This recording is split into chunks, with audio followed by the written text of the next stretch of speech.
If it took a group effort to try to take you down, you should be flattered, my friend. All right, one of them wasn't enough. They weren't powerful. No, they needed a whole group to go against you. And in my experience, whenever there's a group going against one person, that one person is almost always right.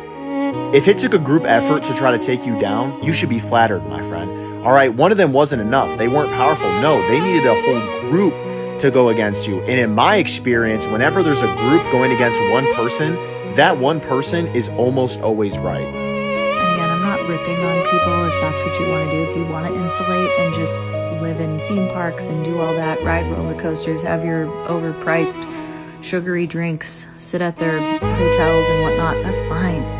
All good. But to act like you care or that you don't, because you're okay with animal abuse. Like, straight up, at the end of the day, you're okay with it because you don't see it. Like I said, it is free.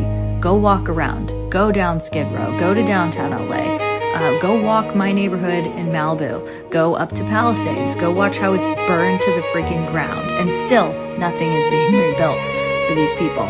So, again, when people ask, like, why are you guys not in that, like, theme park, Disneyland 24/7 world anymore? That is, like, one of many, many things, because that's how a lot of them think. Not everybody, but a lot of them think like that. And I'm one of the only one who actually, like, speaks out and tells it like it is, because I don't care. I have nothing to lose or gain. But some of these major Disney vloggers and theme park vloggers that everyone looks up to and thinks they are just, can do no wrong and they're so great, they even speak up in the opposite direction. They agree, but they ain't gonna tell you because they don't want to lose following, they don't want to lose anything. But I know for a fact.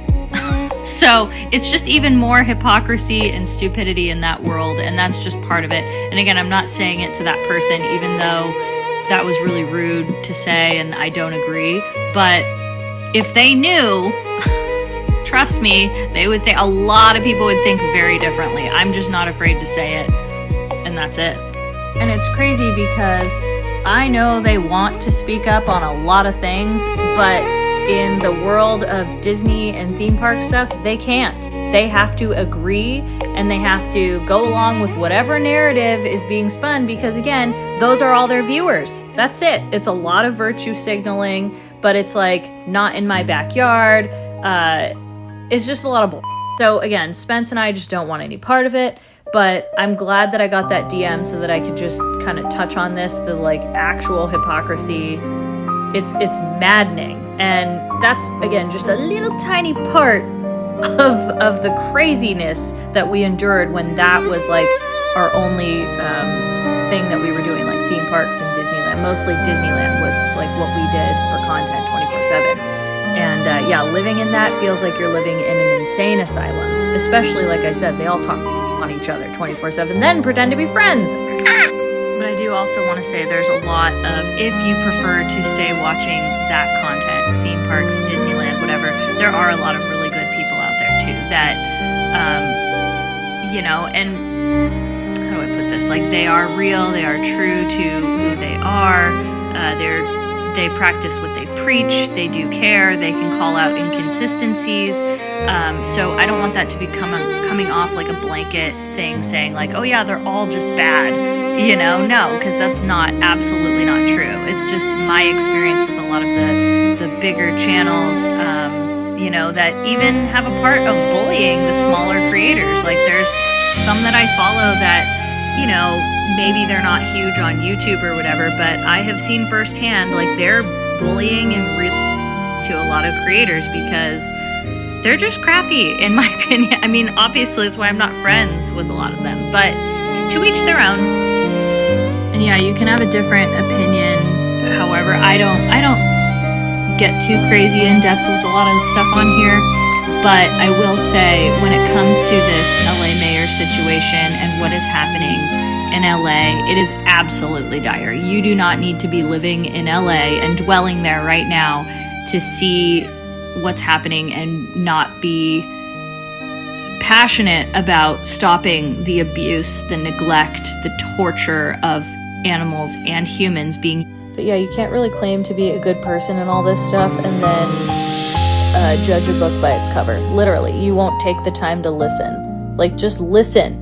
Listen to the policies, listen to what somebody has to say, instead of just falling for everything the media feeds you with a spoon and taking it and going, oh yeah, and going on, he needs experience, he needs what experience?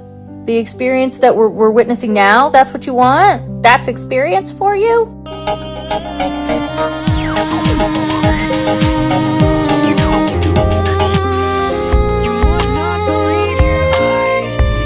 So I do just want to give a little update. I'm actually currently DMing with the person that I screenshotted, and we're having a good conversation. And I think there are realizations being made, and that's a good thing. So I'm just giving credit where credit is due. It's finally time that I said. Everyone talks about individuals as performative, but no one ever talks about performative friend groups. Have you ever met a friend group and very quickly realized these people hate each other? They don't like each other. The only reason why they're friends is because it has an aesthetic. It's kind of like Mean Girls. They want to belong to something and they're like, oh wow girl, like you look great. But at the end of the day, they fucking hate each other. It's completely performative. And I don't care who be in my views. I'm posting what I want to post. Top 5 worst places in Venice to get stabbed.